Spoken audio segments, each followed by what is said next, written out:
শিক্ষা পর্ষদের যে টেস্ট পেপার বেরিয়েছিল 2025-এর, তা 421 নম্বর পেজে আমি একের অঙ্কগুলো করেছিলাম, 1, 2, 3 এই অঙ্কগুলো করিয়ে দিয়েছিলাম। আজকে 4-এর অঙ্কগুলো দেখাচ্ছি। প্রথম অঙ্কটা দেখো, শতকরা বার্ষিক সরল সুদের হার কত হলে কোনো টাকা 4 বছরের সুদ আসলের 8/25 হবে তা নির্ণয় করো। এখানে সুদ আসলের 8/25, মানে আসল যদি 25 টাকা হয়, সুদ হবে 8 টাকা। তো এখান থেকে আমরা বের করব। দেখো, ধরে নিলাম যে কোনো টাকার 4 বছরের সুদ আসলে 8/25 বলেছে। এখানে আসল 25 টাকা ধরলাম, সুদ তোমার 8 টাকা। তাহলে সময় বলেছে 4 বছর, তাহলে সুদের হার হবে, যেটা মানে ফর্মুলা জানি, যে I/100 P/T। এখানে আই এর জায়গায় সুদ মানে 8 টাকা ইন্টু 100, আসল হচ্ছে 25 ইন্টু 4 বছর, কাটাকুটি করে এসছে 8, সুতরাং 8%। ছোট্টভাবে এভাবে করতে পারো তোমরা অঙ্কটাকে। 3 ব্যক্তির মূলধনের অনুপাত 4:7:9 এবং প্রথম ব্যক্তির লাভ তৃতীয় ব্যক্তির লাভের তুলনায় 100 টাকা কম হলে দ্বিতীয় ব্যক্তির লাভের পরিমাণটা কত? আমি অঙ্কটা করেছি, তো অন্যরকমভাবে দেখো অঙ্কটা আমি করেছি, সোজাভাবেই করেছি, খুব সোজাই হবে। 3 ব্যক্তির মূলধন অনুপাত আমি বললাম 4:7:9, এটাকে আমরা মূলধনটাকে ধরে নিচ্ছি 4K, 7K, 9K। আমরা এটুকুনি জানি যে মূলধনের অনুপাত আর লাভের অনুপাত একই হয়। সুতরাং যদি লাভের অনুপাত যদি এটাই হয়ে থাকে 4K, 7K, 9K, তাহলে প্রথম ব্যক্তি আর লাভ আর তৃতীয় ব্যক্তির লাভের মধ্যে পার্থক্য কত দাঁড়াচ্ছে? না, প্রথম ব্যক্তির লাভ আর তৃতীয় ব্যক্তির লাভের মধ্যে পার্থক্য হচ্ছে এটাই। এখানে তৃতীয় ব্যক্তি 9K আর প্রথম ব্যক্তি হচ্ছে 4K, তাহলে বিয়োগ করলে হচ্ছে 5K, তার মানে পার্থক্য হচ্ছে 5K। সুতরাং এই পার্থক্যটাই ওরা বলছে 100 টাকার সমান। তাহলে শর্তানুসারে বলতে পারি যে 5K সমান সমান 100, তাহলে K এর মান কত আসছে? 20 টাকা। তার মানে K এর মান যদি 20 হয়, আমাকে বলছে দ্বিতীয় ব্যক্তির মোট লাভ কত হবে, আর দ্বিতীয় ব্যক্তি এসেছিল 7K, তাহলে আমরা K এর মান তো পেয়ে গেছি 20, তাহলে 7 দুগুণে 14 আর শূন্য বসে গেলে 140 টাকা। তার মানে দ্বিতীয় ব্যক্তির লাভ হচ্ছে 140 টাকা। এইভাবে একটা ছোট্ট ইজি পদ্ধতি তোমরা করতে পারো অঙ্কটা। 2 নম্বরের অঙ্ক তো ছোটো ছোটো পদ্ধতিতে করাটাই বেটার, তাড়াতাড়ি হবে। পরের অঙ্কটা দেখো, P² + Q² সমানুপাতিক P² - Q² যদি হয়, তাহলে প্রমাণ করো P সমানুপাতিক Q এর মানটা কত হবে। এই P সমানুপাতিক Q আমরা আগে বের করে নিলাম, P সমান সমান K³ বের করে নিলাম। এখানে যেখানে আমরা K হচ্ছে ধ্রুবক, ভেদ ধ্রুবক। তাহলে আমরা এবার লিখে দিলাম যে P² + Q² সমানুপাতিক P² - Q², এটাকে আমরা K ধরে নিয়েছি। তাহলে P² + Q² সমান সমান K P² - Q², এটা ডিভাইড করলাম, তাহলে K সমান সমান P² + Q² মাইনাস এই বাই দিয়ে P² - Q²। এবার আমরা এখানে P এর জায়গায় যে মানটা আমাদের আছে, P এর মানটা K³ এই মানটা আমরা পুট করব। দেখো আমি P এর জায়গায় K² Q² করলাম, প্লাস Q² আছে, নিচেও বসালাম, মানগুলো বসানোর পর দেখো এখানে আমি কিউটা কমন নিয়ে নিলাম। Q² কমন নিলে কী পড়ে থাকছে? K² + 1 আর নিচের K² -1, তাহলে আলটিমেট Q² কেটে যাচ্ছে। তাহলে আলটিমেট পড়ে থাকছে যেটা K² + 1 আর K² এটা ইকুয়াল টু আমরা K ধরতেই পারি। সুতরাং ওখানেও K ছিল, এখানেও K, তাহলে আমরা প্রমাণ করতেই পারি এটা, যে এটা সমান সমান এটা সমানুপাতিক এটা। এইভাবে আমরা প্রমাণ করতে পারি। 4 অঙ্কটা দেখো, A এর মান বলেছে 1/2 + √3, B এর মান বলেছে 1/2 - √3।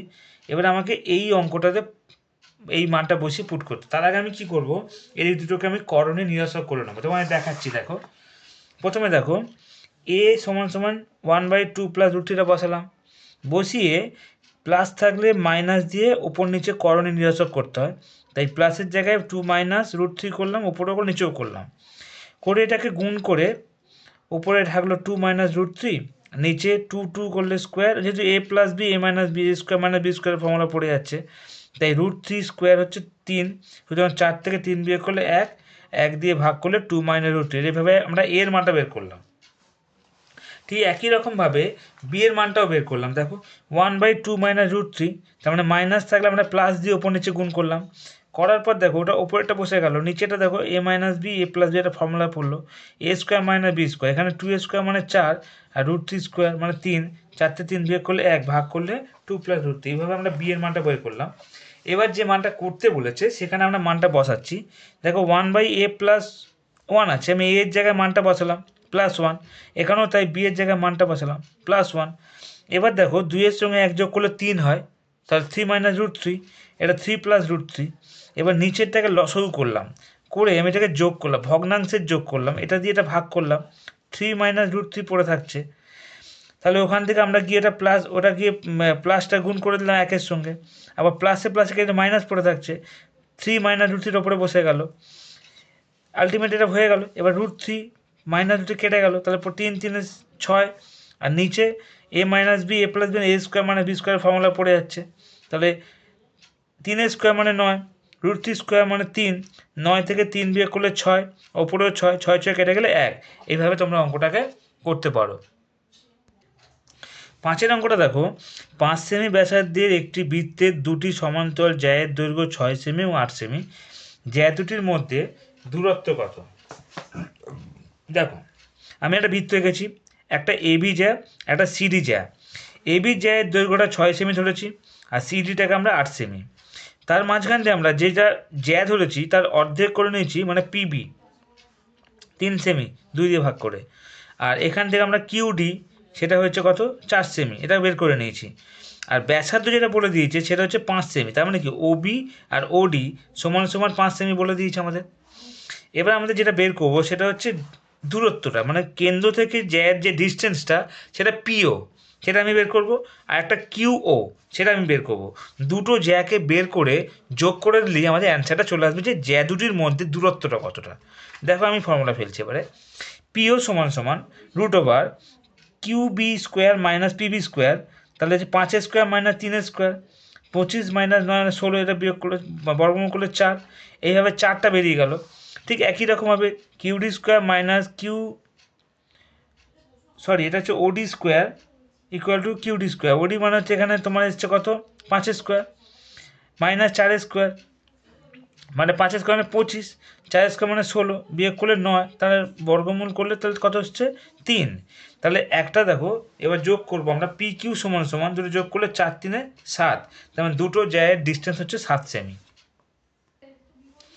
6টা দেখো, একটি বৃত্তের পরিধির ওপর এবি বিন্দুতে অঙ্কিত স্পর্শকদ্বয় পরস্পর পি বিন্দুতে ছেদ করে, যদি এপিবি 68 ডিগ্রি হয় তবে পিএবির মান কত হবে?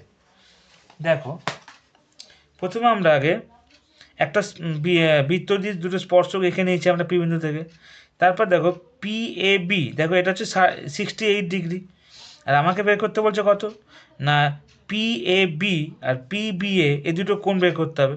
এই দুটো কোণ তো সমান হয়, কারণ এটা যদি 60 এটা দুটো কোণ সমান হবে, সুতরাং এই দুটো কোণের মধ্যে আমাকে একটা কোণ বের করতে হবে পিএবি। তার মানে এটা টোটাল ত্রিভুজটার মান হচ্ছে 180, তার থেকে আমি যদি 68 যদি বিয়োগ করে দিই তাহলে আমি পড়ে থাকবো 112 ডিগ্রি, সেটা দুটো দিয়ে ভাগ করলে দুটো কোণ আমরা পেয়ে যাবো। তার মধ্যে একটা কোণে একটা বের করতে বলছে, তাহলে ভাগ করলে 56 ডিগ্রি, তাহলে উত্তরটা হবে কত 56 ডিগ্রি।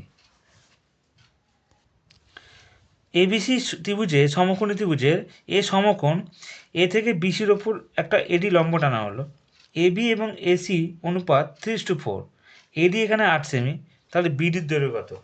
দেখো আমি ছবিটা এঁকেছি, এবিসি ত্রিভুজ, তার মধ্যে বিসি একটা অতিভুজ, তার মধ্যে এডি একটা লম্ব যা ডি বিন্দু ছেদ করার পর বিসির মধ্যে, সুতরাং এডি একটা লম্ব হয়ে গেছে।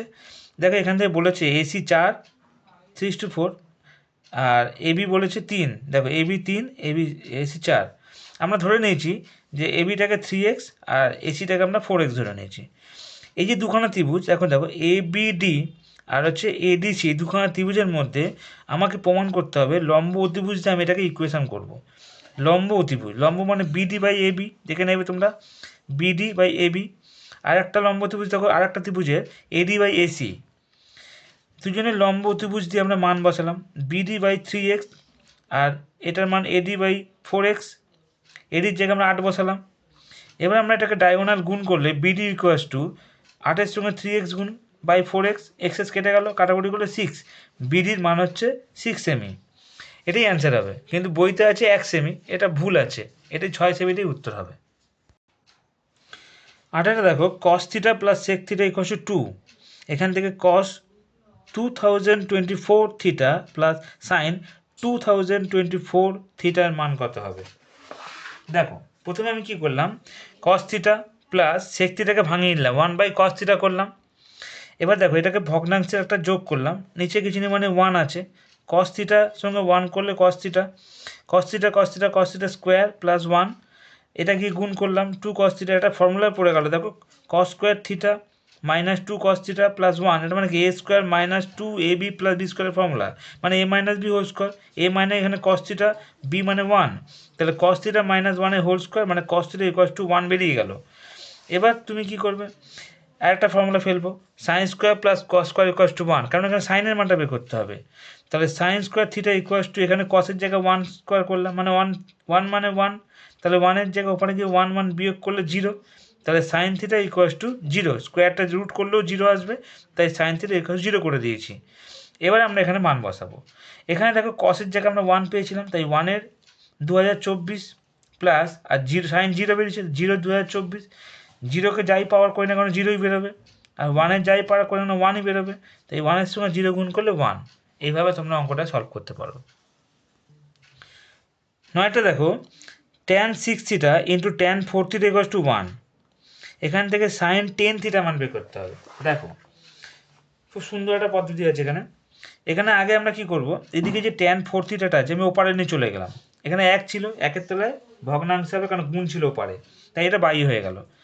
এবার আমি এটাকে পূরক না সরি ভগ্নাংশের ফর্মুলা ফেলে দিলাম যে cot theta equals to 1/tan, তাহলে আমি 1/tan-এর জায়গায় নিশ্চয়ই cot 4 থিটা করতেই পারি, তাই করলাম। এবার এটাকে পূরককরণ করলাম, tan 90 মাইনাস 4 থিটা, tan কেটে গেল, থিটাগুলোকে একদিকে করলাম, 6 থিটা এখান থেকে 4 থিটা যোগ করলে 10 থিটা, 10 থিটা ইকুয়াল 90, আর এখানে বলেছে সাইন 10 থিটা বলেছে, 10 থিটার জায়গায় 90 বসালাম, আর সাইন 90-এর মান হচ্ছে 1, এক উত্তর।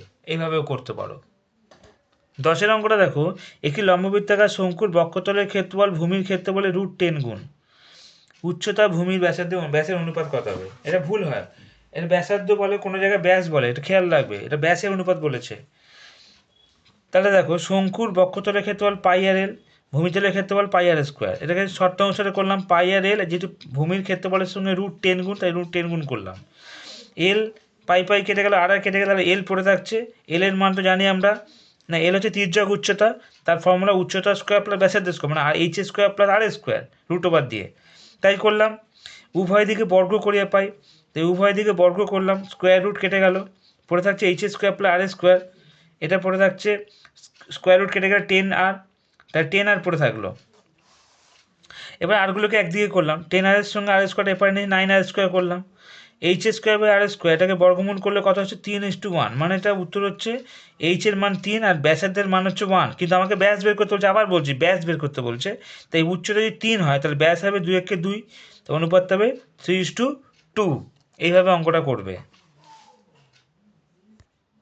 11টা দেখো, দুটি লম্ববৃত্তাকার চোঙের উচ্চতা 1:2, পরিধি 3:4, আয়তনের অনুপাতটা কত হবে? প্রথমে আগে তোমরা উচ্চতা করে নিলে যে 1:2, মানে এখানে h/2h ধরে নিলাম, 1-এর জায়গায় h আর 2-এর জায়গায় 2h, ভূমির পরিধি 3:4। এবার তুমি ভূমির পরিধি আমরা যেটা জানি সেটা কি না 2πr1 আর 2πr2 সমান সমান 3/4। এবার আমরা এটাকে কাটাকুটি করলাম, করে r1 r2-র মানটাকে বের করে নেবে, r1-এর মান হচ্ছে 3 আর r2-র মান হচ্ছে 4। দেখো এখানে তাহলে আগে r1 r2-র মানটা বের করে নিলাম। এবার প্রথম চোঙের আয়তন যেটা πr² ইচ, কিন্তু r-এর জায়গায় কী বসাবো 3 স্কোয়ার, বসানোর পর কত এসছে দেখো 3 থেকে 9 9πh। এবার দ্বিতীয় চোঙের আয়তন দেখো একই রকম ফর্মুলা πr²h, কিন্তু r-এর জায়গায় 4² h-এর জায়গায় 2h, এটা গুণ করে এসছে 32πh। এবার এটা অনুপাত করতে হবে, 9πh 32πh, তাহলে পাই কেটে গেল, h কেটে গেল, পড়ে যাচ্ছে 9:32। এইভাবে তোমরা অঙ্কটা সলভ করতে পারো। 12 অঙ্কটা দেখো, uy সমান সমান xi minus 35/10 summation fi uy equal two 30 summation fi 6 হলে এক্স বারের মান কত হবে? তাহলে প্রথমে আমরা দুটো পার্টে করে নিলাম, আগে এই ফর্মুলাটা বের করে দিলাম যেটা বইতে বলে দিয়েছে, আর summation fi uy equal 30, uy equal to summation fi থেকে ডিভাইড হয়ে গেল, সামেশন fi এর মান বলে দিয়েছিল কত 6, তাহলে আমি এখানে 6 বসালাম, 6 দিয়ে কাটলাম, 5 এলো, তাহলে মানে ইউআই এর মান কত এসছে 5। এবার আমি কী করলাম, ইউআই এর জায়গায় 5 বসালাম। এখানে এক্সআই -35/10 ছিল, থাকলো। 10টা কি গুণ হলো, কোনাকুনি ডায়াগোনাল গুণ হয়ে গেল, তাহলে 5×10 = 50। তাহলে এক্সআই = 50-এর সঙ্গে 35 যোগ করলে 85, তাহলে এক্স বারের মান হচ্ছে 85, কারণ এক্সআই এক্স বার তো একই, সুতরাং এটাই হবে 85। এইভাবে তোমরা অঙ্কগুলো সলভ করতে পারো।